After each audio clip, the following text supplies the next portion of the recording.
Welcome, Gunrunner.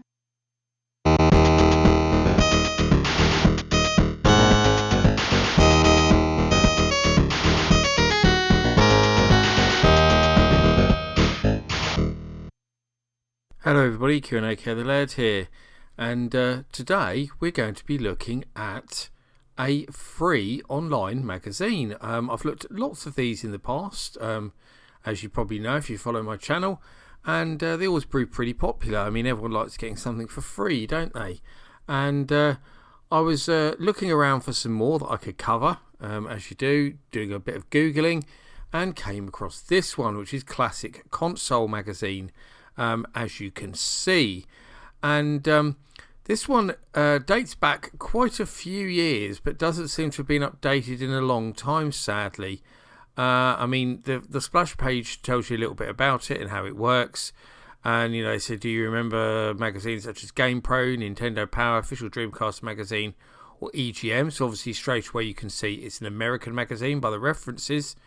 And some different links to where you can subscribe and stuff.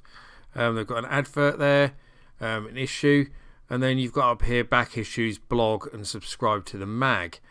What's interesting about this is, I mean, there's a subscribe page, there's not much to it, is their funding model seemed to be that the magazine was completely free, but they were hoping that they would get enough subscribers, so you had to subscribe to download the latest issues, that they could get enough free subscribers, should I add, that they could then get people to pay to advertise in the magazine by saying, you know, we've got X amount of readers. Whether that worked or not, I'm guessing it didn't, by the fact that they don't make the magazine anymore. There is a back issues tab here where there is 5 issues available, as you can see, 1 to 5. But they go up to 2015. As you see, it says issue 6 July 2015, coming soon, subscribe today. So that one isn't on there, but these 2 from 2014 and 3 from 2015 are on here. So the magazine is nearly 10 years old, and there's a blog there, but that hasn't been updated since July 2015, that post is. But before that, it was only April 2015. So, you know, they're few and far between, but that says a little bit about, you know, thanking people, and we're working to build them and make things better and stuff like that. So yeah, that's all about that. And obviously that kind of indicates that there was something going on that wasn't so good. Obviously they weren't making the money or whatever to make it possible, and they were looking at other avenues, and then obviously just decided to give up on it with no further updates. So yeah, you have to read between the lines a little bit here.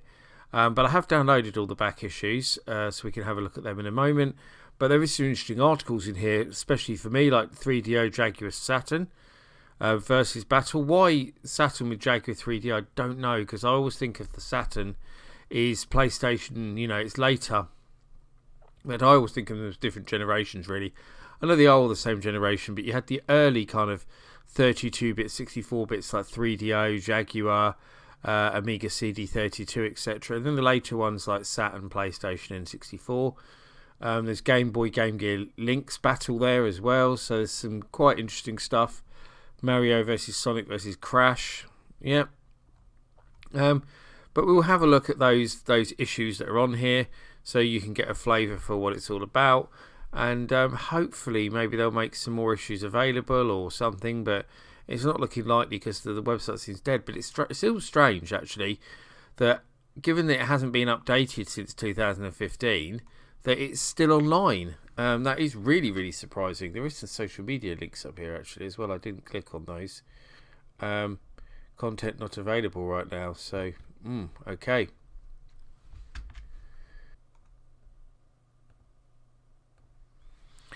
Okay, so yeah, so the social media links seem to be dead as well. But I've got up the first issue here of this is issue 4. I've obviously downloaded them in the wrong order, but I don't think it matters too much. We'll have a flick through them because I've got them all up on the computer here, ready to go. So actually, they were very slow to download for some reason, so I'm glad I did download them in advance, because I think viewing them through the website would have been a bit annoying. Okay, so it seems to get some advertising. So there's some advertising there for some mobile games and some podcasts and stuff. A little bit more there. An advert for a book, classic gaming bookcast as well. Okay, never heard of that one. There's a list of people involved in the magazine. There's a couple of names I actually recognise there. It's an American magazine, but there's a couple of names I recognise, and one actually from the UK, and I'm surprised to see him there, given his less than stellar reputation. I'm not going to say any more than that. But yes, let's just see how we go when we have a look through the magazine. So yeah, we started off with a thing about the Mario Brothers show. There's a article about 1942, an article about Street Fighter 2. They've put a classic advert in there. Top 5 rarest games for the Atari 2600. Yeah, there's some quite obvious ones there that are well known. Then we've got some little reviews of games. So Bounty Bob Strikes Back of the Atari 8-bit, and Attack on the Spectrum. So it's funny to see a Spectrum review in there, actually, considering the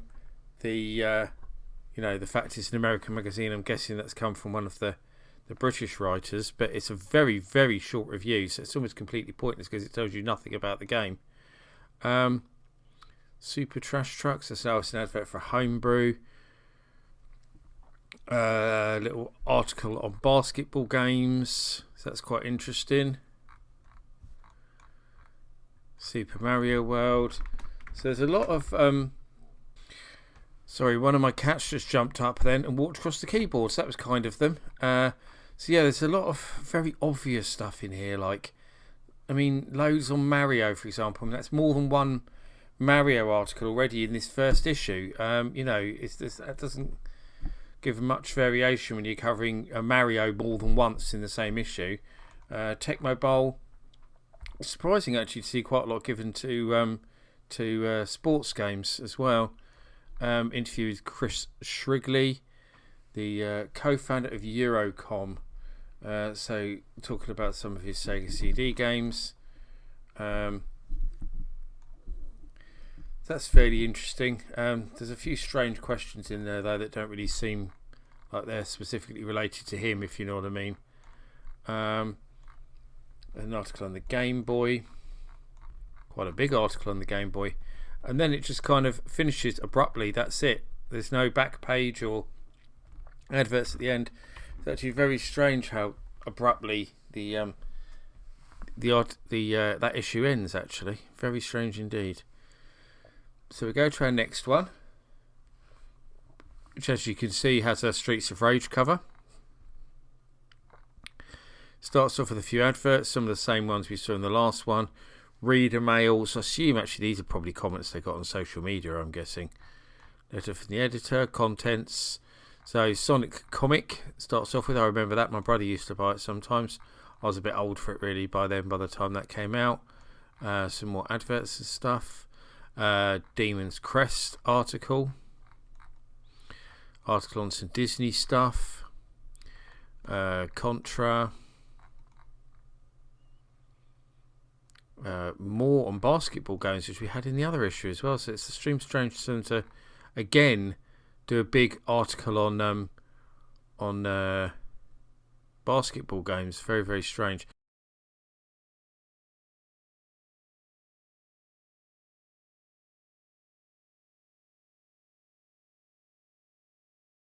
Another Mario article, which we had in the last one as well. So there seems to be a lot of Mario stuff.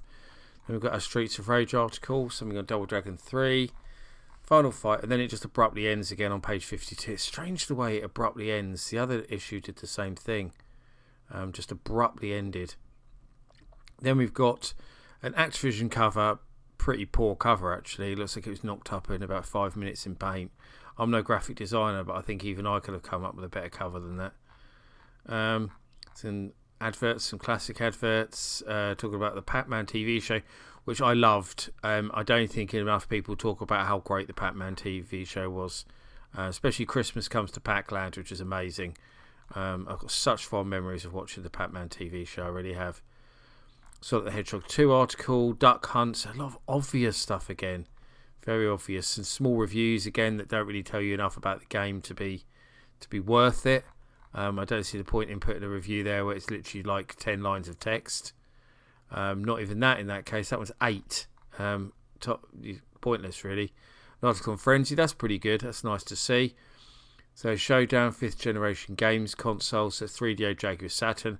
I think it's slightly unfair to put Saturn in there with Jag and 3DO. Jag and 3DO are comparable, being of 1993. I know the Saturn is technically 1994 in Japan, so it's only a year later, but it doesn't feel like it's the same gen to me. It never has done. It's a strange one. I know it's an argument we could have a lot.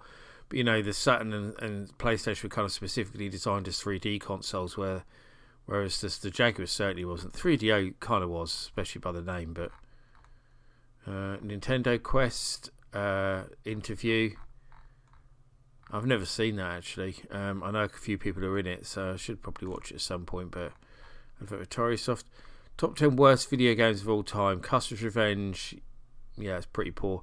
Pac-Man, nope. I don't know what that game is. I've never played it. Back to the Future, it's not great, but no. Hoto Mario, definitely not. Hoto Mario is a great game. Weird 2D platformer puzzle game, worst Mario game of all time. Not in a million years is it the worst Mario game of all time. It's a really good game. Shaq Fu's okay. It's not that bad. Catfight, never played it. Can't comment. Superman 64, yeah. Bubsy 3D, yeah. Big Rigs, definitely. Runners Up E.T., no. And Donkey Kong Television, that's not that bad either. Not great there. Yeah, not great at all. Jim Blackler. So he did some stuff on Sega consoles apparently. I'm not familiar with the name, but yeah, okay, he worked on some quite cool games it seems though, so that's quite interesting. Wing Commander. Review of Super Trash Truck. That was advert for that in one of the other issues, wasn't it? A bit about Activision, but that's not the box for River Raid. That's some fan-made one to make it look like an Atari Red box title. So that's really strange that you'd use completely the wrong box art. Very strange. Article PlayStation. This one does actually at least end with an advert, which makes more sense rather than just abruptly ending like some of the other issues. What we got on this one? So this is Spotlight on Adventure Games. Not a great cover. It's okay. Meet the Team. So there's a little bit about them on this one. Some more adverts and stuff. Contents. More adverts. So this one, seems to have very different format. If you look at it, seems to have that. I mean, that's totally different to the other ones. The readme bit there. Saturday Super Casuals cover TV shows. This all looks very different. This looks kind of a bit more modern, a bit more clean. It actually reminds me a bit of Games TM. Retro Gear, so some bits you can pick up. So reviews, that looks much better. The way they've done the reviews there. I mean, these are still fairly short, but they're not as short as the other ones, which are quite frankly terrible and completely pointless. Top 10 Dreamcast games. What they got at number 1? Shenmue, Sonic Adventure, Skies of Arcadia, Soul Calibur, Phantasy Star Online, Jet Set Radio, Power Stone 2, Choo Choo Rocket, Ikaruga, Crazy Taxi 2. Wouldn't match mine, but it's certainly it seems like a very obvious top 10, if you know what I mean. Are Real Monsters, Sierra Adventures and other stuff. So that's the adventure games bit.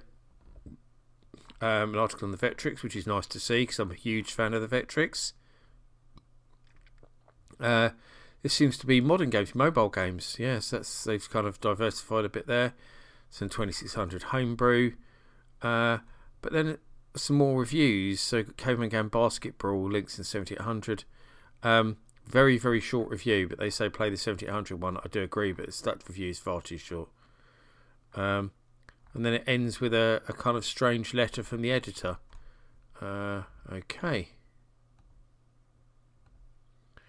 And then we've got a Mario cover and best spooky games. They certainly love Mario in this magazine, that's for sure. So this seems to use the same formatting as before, and they've got this strange Creative Commons thing at the beginning, which you don't really need in a magazine.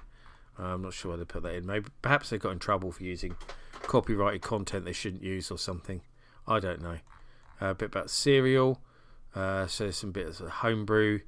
Handheld Showdown. So we examined 3 of the most popular. Is that it? Just one little page? When it says that we're going to have a battle between the 3, you thought you'd break it down, look at some games and stuff, but no, and this is completely wrong as well. Look, units sold less than 1 million, completely wrong. Best Game Chips Challenge, it's not. And they've got top selling game on those 2, and that one best game. Why can't you put the best selling game for the Atari Lynx? Which I've heard from multiple sources was Road Blasters. So why is that not there? I really don't know. Less than 1 million's wrong. Release date's wrong. It was September 1989, so that's wrong as well. They don't mention that the battery life is better than the Game Gear. They say it's just as bad. Yeah, that's really, really poor. If you're going to break down the handhelds like that, you can't just give a tiny little bit of space to each one like that. That's really, really poor article. Mario Party, some more little reviews, some very small ones again. 18-wheeler, great Dreamcast game. So you can't just give a tiny little bit like that with a screenshot you can barely see for a great game like 18-wheeler. That needs a whole section to itself. Monkey Island 2, top 10. That looks like a Retro Gamer top 10 article. That does very much the way they've designed it. Very safe, obvious list there for the NES. Very, very obvious. Some more very low res. Some of these old art adverts they've used are really low res. I mean, I've got a copy of this, and it's much higher res than that. So it looks like they've kind of tried to resize it and messed it up, and all the text has gone funny. The rest of your magazines, you know, this sort of more clean design that they've used in this. The low res adverts actually stand out even more than they did before. Spooky games, so. I mean, look at the quality of that screenshot. Why is that screenshot such bad quality? But Chiller, Ghost Manor, so you've got some quite cool stuff there. Splatterhouse, House of the Dead, an article on the Dreamcast. They certainly seem to do quite a lot of Dreamcast stuff. 2600 Homebrew there, and some more reviews. But again, some very small ones that are a bit pointless because they're so small. And that's it. And that is actually all 5 issues. Well, that's the first issue, so I've actually gone back to front. So actually, I'd say that the design of the early issues is better than the design of the later issues. I think actually they got their design got worse. If you look at some of these later issues that look more cluttered and the fonts are all over the place and stuff. The later issues I don't actually think look as good. I prefer the cleaner look of the early issues, but yeah, I mean, compared to some of the other free magazines I've looked at on the channel, this is nowhere near as good. The writing's haphazard. Some of it's good, some of it's not. I noticed quite a few typos and mistakes while I was going through it. Some pointless, you know, the reviews where it's like just a few lines of text, you know, really pointless. There's a lot of coverage of the same things. It plays it very safe in terms of what they cover. There's not much there if you like the more obscure and interesting stuff like I do, really. But, you know, they're free. So if you want some free stuff to read in PDF on your tablet or whatever, you can go and download these 5 issues I've just kind of flicked through. So go right ahead. But yeah, my overall impression of the magazine is not a massively positive one. It's okay, but I can definitely see why it failed and why they're no longer making it anymore. But there we go. At least you had a go, I suppose. But I hope you enjoyed my look at Classic Console Magazine. And I've been the Laird, and I'll see you all again for another video very soon. Thanks for watching. Bye-bye.